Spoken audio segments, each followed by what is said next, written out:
Hey everybody, it's Arden here in the ProSingers Success Collective. I have Coach Annie here with us today. Welcome, welcome. Hi everyone, thank you so much. I hope you all had great holidays. I know. Happy Merry Everything. Happy New Year. So I have Coach Annie on here today. For those of you who don't know her, she is our expert technique coach who works with the singers in our intensive training program and in our vocality lab. And I like to geek out and talk technique tools with Annie. And we like to come on here and do that for you so that you can get the benefit of our geeking out on all these tools so you can start to use them in your own practice. So today, Annie has a tool that she likes to use for consistency and ease and grounded high notes when in the course of a phrase, it goes up and you have a larger pitch jump. So I'm going to turn it over to Annie and then we're going to geek out and discuss the tool. All right, take it away. Awesome. Thank you so much. So, something that's been coming to mind lately as I've been working with singers is watching people fear and revere high notes, right? We love them. We hate them. We think, oh, it's coming up. I hope it goes well today. Has anybody ever had that experience where like, well, yesterday I went great and today let's just see what happens, right? I know, because that used to be me. So I have this tool, this metaphor for how to use your energy while you're flowing through high notes that can be really helpful, because I see so many students in the exercises try to launch themselves to a high note, land on a high note, hold a high note, get that thing and make it theirs. And that is an energy that can really trip us up. So I really love to play with the idea of this Hot Wheels track. And you probably know what I'm talking about. Little boys and little girls play with this Hot Wheels track that has that sort of loop-de-loop where their car goes upside down. Yeah. Yeah. And so I see, if you are the car going on the Hot Wheels track, I see so many people get up to the apex, get to the high note, and the car stalls right there. And if you were on that Hot Wheels track, if you were that little car on that Hot Wheels track, what would happen if you stopped right at that upside down moment? Kerplunk. Exactly. Yeah, exactly. But this car, it doesn't have to do anything to move through that moment. It moves with momentum, it moves with flow, and it just passes right through and it just comes down and around. So if you think about moving through with flow and momentum rather than trying to land, get on that high note, hold that high note and make it yours, it has a much easier quality to it. It's going to feel so much better for you. So I can show you in a couple of different styles how this works, this idea and this concept works. Any questions so far, Arden? No, this is great. Keep going.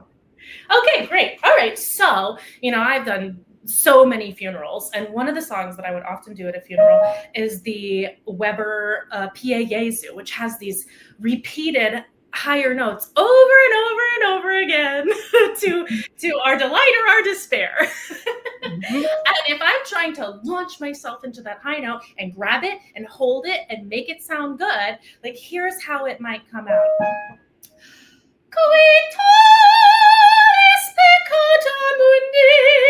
Right? It's fine. It's there. It happened. Great. But it's not fantastic. So if I envision that car that's just moving through the track, doesn't care about going upside down, just keeps on flowing, here's how it works for me.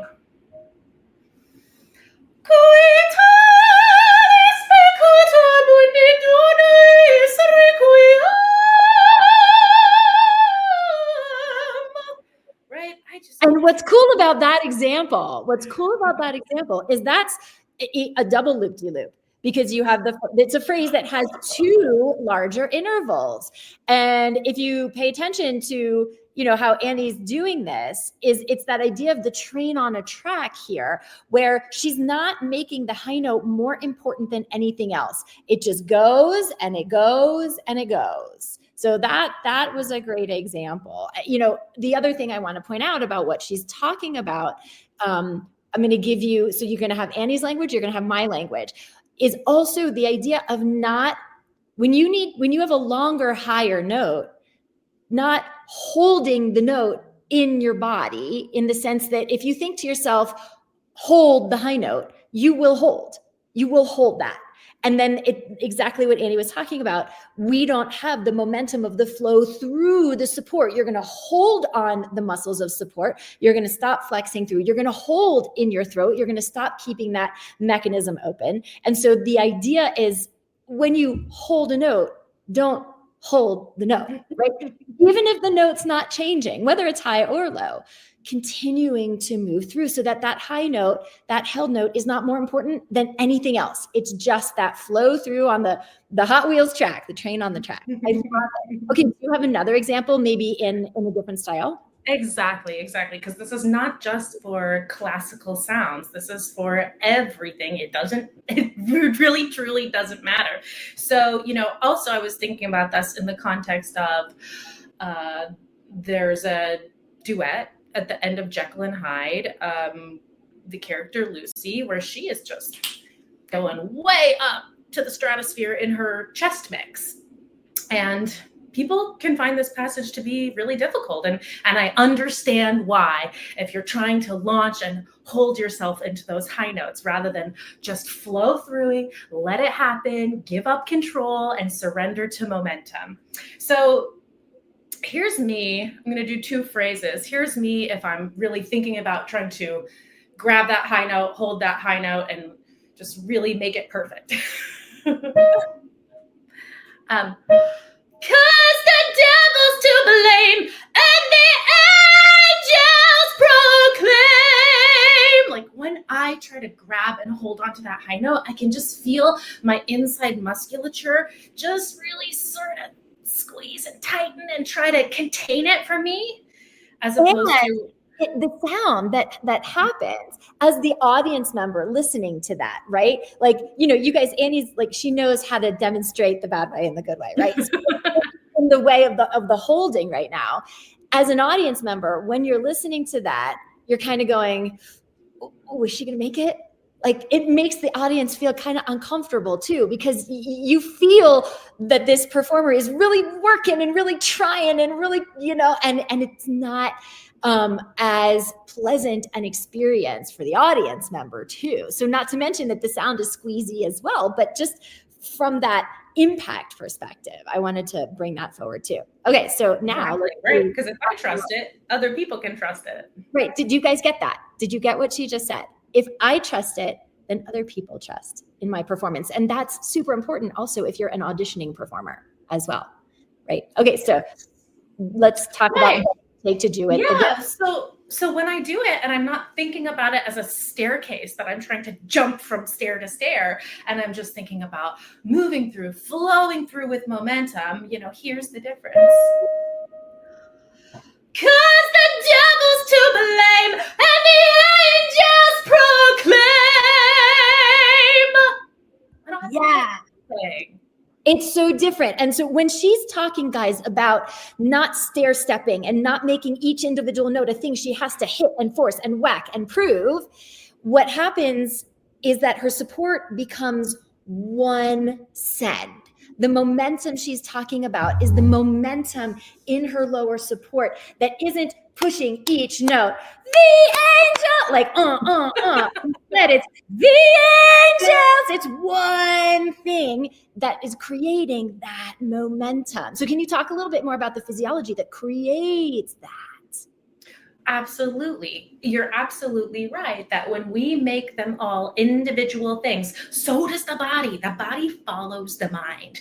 And, for me, I love to do like what I like to call mental gymnastics. I'm going to tell myself the one thought that is going to hotwire my body so that it's going to be just completely online. And like, if I do that one thought, that one directive, I can trust that body's just going to continue to flow through and make it one thing. And when I take myself and flow through that loop, guess what? That loop is one thing to that car. It's not, here I am on the bottom and here I am on the top and here I am on the bottom again. Exactly. It is. That's how we create consistency. And so this is a great image for that kind of thing. So, these are the tools. These are the tools. When Annie talks about what's the thought, right? This is something that we coach the singers on in our intensive training program, in our vocality lab program. The idea the number one idea of the mind-body connection is the idea of what's the thought that you're telling yourself that gets you the outcome that you want. And this is the thought that then allows the body to implement the tool that's going to make the biggest difference for you to be the most efficient, the most reliable, and the most beautiful, powerful sound.